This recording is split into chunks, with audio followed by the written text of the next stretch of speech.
네, 여러분 반갑습니다. 소액투자로 월세부자 만들기 솔루션을 진행하고 있는 다담대표 이영은입니다. 여러분들은 부동산 취득 시 아니면 소액으로 부동산 투자 시 어느 부분을 가장 중요하게 생각하시는지요? 많은 고객분들과 상담을 하면서 느낀 것이 현금으로 5억에서 10억 정도를 가지고 수익형 부동산에 대해서 많은 상담을 하고 있습니다. 주택정책 변화로 인해서 주택과 관계된 부동산 투자는 사실은 많은 절벽인 상태고요. 그러나 수익형 부동산을 놓고 하는데 장기적인 불황 그리고 코로나 모든 사람들의 소비 패턴 변화 이런 부분들로 인해서 소상공인들이 많이 힘들어하고 있어요. 소상공인들이 힘들어한다라고 한다면 그런 영향은 그대로 임대인들한테 그대로 전달이 되기 때문에 이런 시점에서 수익형 부동산을 취득한다는 것이 만만치가 않습니다. 한편으로는 관망을 하고 그 건물에 대해서 좀 더 철저하게 파악한 후에 건물을 취득하는 것이 좋지 않겠습니까? 그래서 이번 시간에는 수익형 부동산 취득 시 가장 꼼꼼하게 그리고 놓치지 말아야 할 부분들에 대해서 영상으로 준비했습니다. 영상 시작 전 좋아요, 구독 꼭 좀 부탁드리고 영상 시작하겠습니다. 네, 이번 시간에는 수익형 부동산 취득 전에 여러분들이 꼭 확인해야 될 부분들, 수익형 부동산의 좋은 요건들에 대해서 여러분들에게 안내드리겠습니다. 지난 영상에서는 원룸 사업을 위해서 다가구 주택이라든가 상가 다가구, 상가 다중, 상가 주택 등을 위주로 해서 10가지 테마로 해서 영상을 준비했고요. 이번 시간에는 수익형 부동산, 통상가라든가 상가 부분에 대해서 취득 시 여러분들이 이것만은 꼭 좀 확인해 주세요 라는 내용으로 영상을 준비했습니다. 자, 우리가 부동산을 투자했을 때 어느 곳에서 투자를 해야지만 실패가 없을까요? 가장 중요한 것은 여러분들이 많이 알고 있는 자기 인근 지역에서 물건을 고르라는 부탁을 드리고 싶습니다.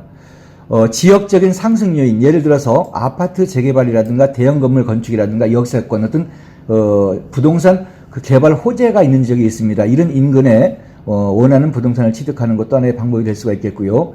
개발 호재가 있다라든가 부동산 정보가 공포가 되면 이미 그런 것들은 가격에 반영이 됩니다. 그래서 우리가 마음에 드는 건물이라든가 이런 부분들은 왜 이렇게 비싸지라는 생각이 들고 너무 올랐다라는 생각 때문에 건물을 취득을 못하는 경우가 많이 있는데요. 저는 보통 미성숙지라든가 아니면 급매물로 나오는 매물들을 노려보라는 말씀을 계속 드렸습니다. 최근에는 법적 변화라든가 법적 리스크, 시장 리스크, 많은 정책의 변함으로써 어쩔 수 없이 팔아야 되는 매물, 급매물로 나오는 매물들을 노리는 것도 하나의 투자의 방법이 될 수 있지 않나 생각이 들어요. 미성숙지 하면 정보를 통해서 어느 지역이 앞으로 향후 개발이 될 것이다라는 그런 정보를 많이 습득을 하는 것이 좋겠습니다. 여러분 인근에 한 달에 한 번이나 두 달에 한 번꼴로 인근에 있는 부동산을 가서 상담을 한번 해보세요.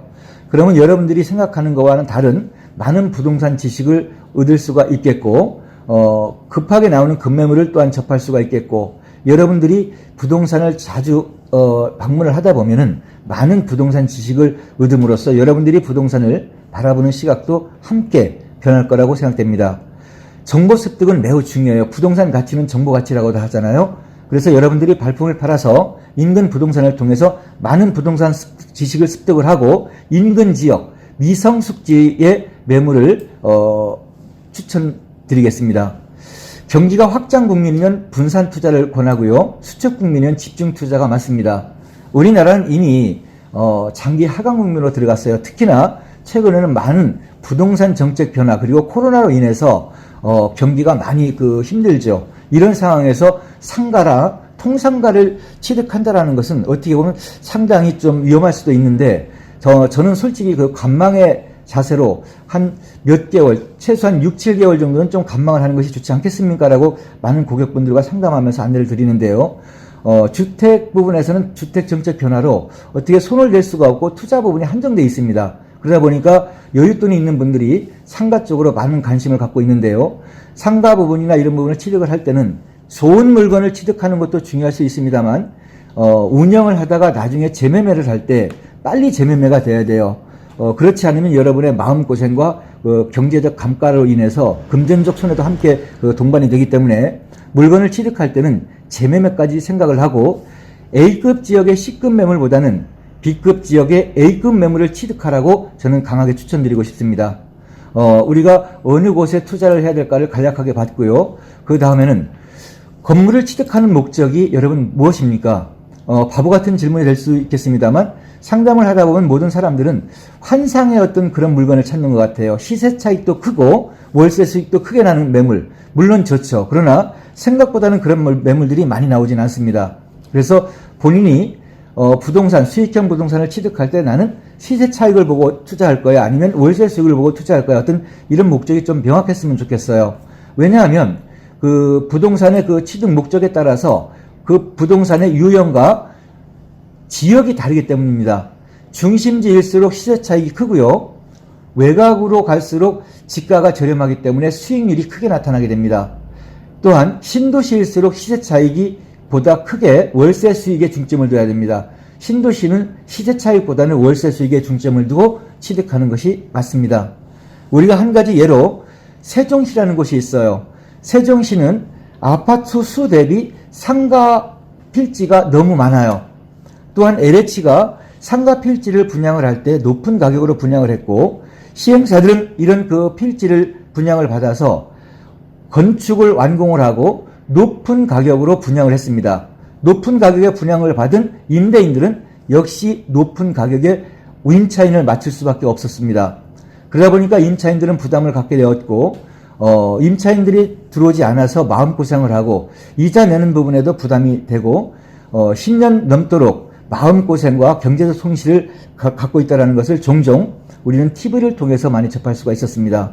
상가라는 부분은 지금처럼 불투명한 시기, 경제가 하강 국면에서는 생각을 거듭해서 취득을 해야지 되지 않나 생각이 들어요. 자, 우리가 취득하는 물건이, 대상 물건이 어느 정도 마음에 드는 물건이 있다라고 한다면 그 건물의 위치 또한 파악을 해야 됩니다. 입지와는 좀 다른 개념인데요. 내 건물이 위치하고 있는 위치가 좋은 위치인지, 예를 들면 코너각인지, 코너각이라고 한다면 북향 코너각이 더 좋을 수가 있겠고요. 북한 코너각 가면 최고의 입지로 최고의 위치, 입지도 마찬가지입니다. 일조권과의도 관계가 있고요. 또한 도로와의 관계를 또 따져야 됩니다. 도로와의 관계라고 한다면 내 건물이, 내 대지가 도로와 어느 정도 접해 있는가, 이 부분은 상당히 중요한 부분이 될 수가 있어요. 2m 이상이 도로와 접해져 있어야지만이 건축물을 건축할 수가 있고요. 많이 접해져 있을수록 가시성이 좋다라든가 어떤 건물의 모양새가 좋기 때문에 향후 미래 가치에서도 높은 가격을 받을 수가 있기 때문에 도로와의 관계는 상당히 중요한 요소입니다. 또한 대지의 모양이 반듯해야지 좋지, 어떤 길게 안으로 깊게 들어가 있다라든가 어떤 이런 부분은 좋지 않겠지요. 또한 건물의 위치가 평지에 있는지 아니면 경사진 곳에 있는지, 이런 부분에 의해서 감가가 일어날 수가 있기 때문에 이런 평지냐 그렇지 않느냐도 확인할 필요가 있겠고, 옆 건물과의 관계, 너무 좁게 옆 건물과 붙어 있다고 한다면 화재 위험이라든가 어떤 이런 부분들에서도 좋지 않겠지요. 또한 도로폭, 도로가 3m 도로냐 8m 도로냐 아니면 대류냐, 이 부분이 또한 건물의 가치를, 미래 가치를 결정하는 데 중요한 위치적 요소가 될 수가 있습니다. 일조권은 건물의 수익률, 용적률과 관계가 있기 때문에 그 일조권을 받는 건물이냐 그렇지 않는 건물이냐, 이런 부분까지도 내 건물이 위치하고 있는 그 위치가 좋은지 나쁜지, 이런 부분을 전체적으로 따져야 할 필요가 있습니다. 건물의 위치를 확인했다라고 한다면 그 건물이 이상이 있는지 없는지, 건물의 상태를 파악을 해야 되겠지요. 하자 있는 건물을 잘못 사게 되면 마음고생과 건물 감가 등으로 10년은 늙는다고 합니다. 상상할 수 없을 정도로 고통을 받는 경우를 많이 보게 됩니다. 마음에 드는 건물이 있다라고 한다면 그 건물의 상태가 좋은지 나쁜지 어떻게 파악할까요? 가장 좋은 것은 그 건물에 임차하여 새를 살고 있는 임차인들에게 직접 탐문해서 물어보는 것이 가장 좋습니다. 현 임차인들은 그 건물에서 장사를 하고 있기 때문에, 아니면 사업을 하고 있기 때문에 그 건물의 좋은 점과 나쁜 점, 그리고 그 건물에 하자가 있는지 없는지 누구보다도 가장 정확하게 알고 있습니다. 그래서 현 임차인들을 통해서 건물의 상태를 파악하는 것은 잊어서는 안 될 것 같고요. 건물을 취득을 할 때는 리모델링이나 부분 수리까지 생각을 하고 매수를 해야 됩니다. 건물을 사서 하나도 어떤 그 수리 부분을 하지 않고 살 거라고 한다면 신축 건물을 생각하는 것이 낫겠지요. 지하가 있는 경우가 있습니다. 지하가 있는 경우에는 꼭 누수를 확인하고요. 여러분들은 요즘은 그 지하 부분에 임차인들이 잘 들어오려고 하지 않습니다. 그래서 지하 부분의 수익률은 빼고 전체적인 수익률을 확인하는 것이 좋을 거라고 생각을 합니다. 자, 다음은 엘리베이터가 있는 건물과 없는 건물이 있는데요. 엘리베이터가 없는 건물은 3층 이상은 수익률이 좀 기복이 있습니다. 향후 시간이 가면 갈수록 3층 이상의 수익률은 좀 떨어질 수가 있겠고요. 또한 엘리베이터가 없는 경우에는 향후 운영을 하다가 재매매를 할 때 시간이 꽤 오래 걸립니다. 그래서 건물을 취득할 거라고 한다면 신축이 아니더라도 엘리베이터가 있는 건물을 취득해서 나중에 재매매에 여러분들이 마음고생을 하지 않는 그런 엘리베이터가 있는 건물을 취득하시길 바라겠습니다. 자, 다음은 건물 상태를 봤고요. 건물을 취득하면서 어떤 시세 차익을 두고 건물을 취득하든지 아니면 월세에 중심을 두든지 우리가 그 건물을 통해서 얻는 수익이 있겠지요. 그 수익률표가 정확한 수익률표인지 거품이 있지는 않은가. 이 적정한 수익률이라는 것은 이 건물이 나한테 주는 수익이 좀 적정한가. 뭘로 파악하냐면 그 상가라든가 아니면 그 각 층의 내부의 규모와 현재 받고 있는 월세가 너무 과하지 않은지 이런 부분들을 꼼꼼하게 파악을 해야 됩니다. 실제로 공실이 있지만 그 전임료로 그 수익률표를 작성하는 경우가 있어요. 예를 들면 몇 개 오실은 공실이 있지만 이거는 향후 이 정도 월세는 받을 거야 해서 임의적으로 그 월세를 써 넣어서 수익률표를 만드는 경우가 있습니다. 이런 것 같은 경우는 실질적으로 그 정도의 수익률이 나오기는 힘들어요. 그래서 적정한 수익률표인지를 꼭 확인해야 되고요. 간혹 가다 보면은 건물을 재매매하기 위해서 1년에서 2년 전부터 그 건물의 수익률을 유지하기 시작합니다. 건물주들은 임차인들과 계약을 예를 들어서 500에 50 월세를 받게끔 계약서를 쓰고 실질적으로는 40 정도밖에는 받지 못하는 건물을 500에 50 정도를 쓰고 임차인들에게 월 40만 받고 진행을 해요. 그러나 그 매물을 취득하려고 하는 매수인 입장에서는 계약서도 맞고 계약서도 정확하게 써져 있기 때문에 계약서만 보고 임차인들의 계약서만 보고 이 수익률은 맞구나라고 생각을 한다라고 한다면 좀 힘든 부분이 생길 수도 있습니다. 공실이 오래된 것이라고 한다면 그 오래된 이유가 건물의 어떤 구조적인 문제로 인해서 공실이 오래 생기는 것인지 아니면 인근 지역의 임차 수요가 부족해서 오래 생기는 건지 이런 부분에 대해서도 꼭 체크를 해야 될 것 같습니다. 또한 수익률표에 나오는 대출 이자가 있는데요. 이 대출 이자는 기존에 계속 유지해왔던 임대인을 기준으로 해서 나오는 대출 이자이기 때문에 신규로 취득을 한다라고 한다면 그 대출 받은 부분을 승계를 한다라고 한다면 이 사람은 신규 고객이 되기 때문에 여기에 나와 있는 수익률의 이율보다는 높게 측정이 됩니다. 그래서 이 수익률을 볼 때 그 수익표에 나와 있는 이율보다는 좀 높게 보수적으로 평가해서 수익률을 보는 것이 맞을 거라고 보아지고요. 간혹가다 수익률이 낮지만 물건의 가격이 현저하게 낮아서 물건을 취득하는 경우가 있어요. 그랬을 때 수익적인 부분으로 바라본다고 한다면 각 임차인들의 그 월세가 낮게 평가가 되어서 이건 좀 올려서 받으면 정상화시킨다라고 한다면 괜찮은 건물이 되겠다라고 해서 취득하는 경우가 있는데요. 그것은 오산입니다. 임대인들에게 한 번에 많은 그 월세를 올릴 수 없는 법 규정이 있기 때문에 정상적으로 그 임차료를 정상적으로 만들려면 생각보다는 많은 시간이 걸린다는 것을 염두에 두시길 바라겠습니다. 자, 수익률표는 몇 번을 봐도 여러분들이 리스크적인, 예를 들어서 1년짜리 수익률표가 되기 때문에 수익률을 보수적으로 좀 보는 것이 맞지 않나 생각이 들어요. 자, 다음은 건물 임대 상황입니다. 주변 상권에 맞는 업종들로 본 건물에 임차인들이 들어와 있는지 이런 부분을 파악을 해야 될 것 같고요.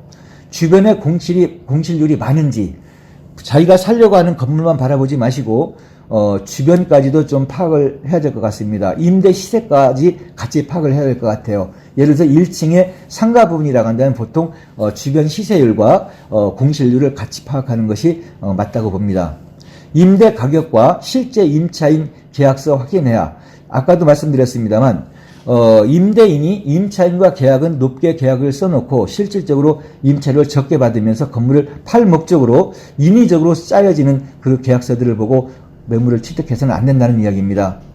1, 2층 월세 가격이 전체 월세가보다 큰 건물을 택하라. 이 부분은 1, 2층이 좀 좋은 위치라든가 가격이 임차료가 비싼 그런 건물 같은 경우에는 운영을 하면서 수익률에 기복이 없고 안정감을 주기 때문에 이렇게 나오는 건물들을 취득하라는 것이고요. 각 층별로 임차료가 얼마 나오는지 각 층별로 분석할 필요가 있습니다.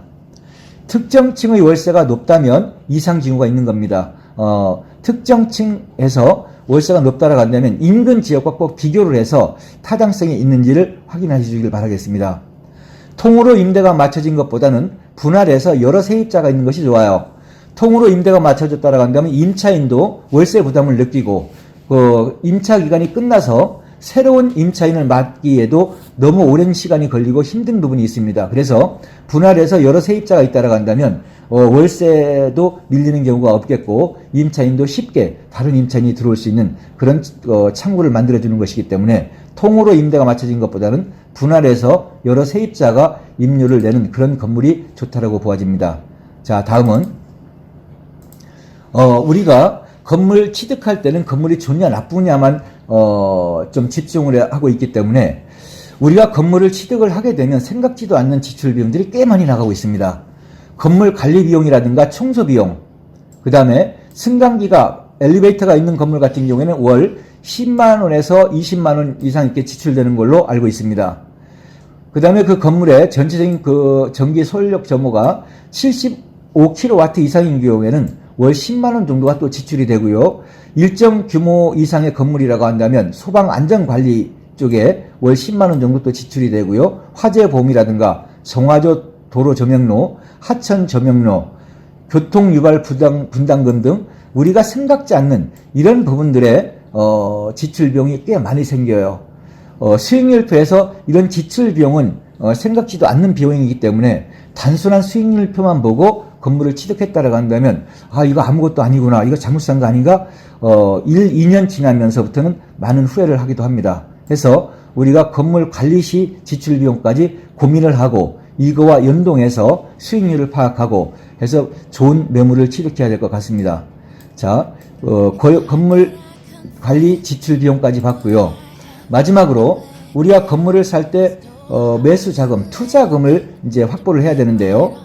건물이 좋다고 해서 그 건물 가격에 딱 맞는 그 자금만 확보를 한다라고 한다면 안 됩니다. 우리가 건물을 취득을 하게 되면 취득록세라든가 기타 비용들이 생각보다는 많이 들어가요. 기존 주택이 있다라고 한다면 취득세, 양도세와 연동해서 좀 세무 상담도 꼼꼼하게 받아볼 필요가 있겠고요. 건물 매수 후 수리 비용이 반드시 들어갑니다.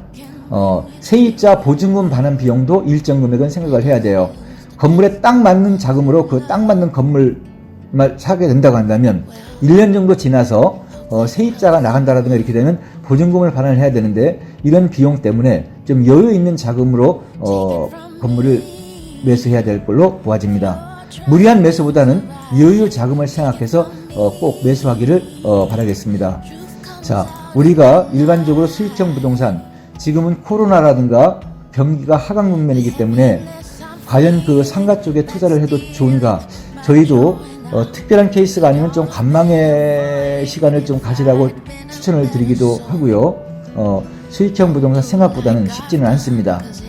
그러나 우리가 주택 정책이 꽉 틀어막혀져 있다 보니까 사람들이 현금을 갖고서 정확한 투자의 방향을 하지 못하고 있는 것 같아요. 그래서 이번 시간에는 수익형 부동산에 대해서 간략하게 안내를 드렸습니다. 네, 오늘의 영상은 여기까지입니다. 소액으로 월세부자 만들기 솔루션을 진행하면서 수익형 부동산에 대해서 여러분들이 매물 투자 시 아니면 매물 취득 시 꼭 확인해야 될 사항들을 간략하게 준비해 봤고요. 다음 영상부터는 직접 확인하고 검증된 안전한 매물을 실매물을 통해서 여러분들과 안내를 드리겠습니다. 대전 수익형 부동산 전문으로 중개 활동을 하고 있습니다. 소액 투자로 월세부자 만들기 여러분들의 손과 발이 되어 드리고 있습니다. 궁금한 사항이나 의문난한 사항이 있으면 언제든 전화 주시면 여러분들에게 가장 편안한 마음으로 자세하게 안내 드리겠습니다. 대전 용전동 다담부동산 소액 투자로 월세부자 만들기 대표 이영근이었습니다. 감사합니다.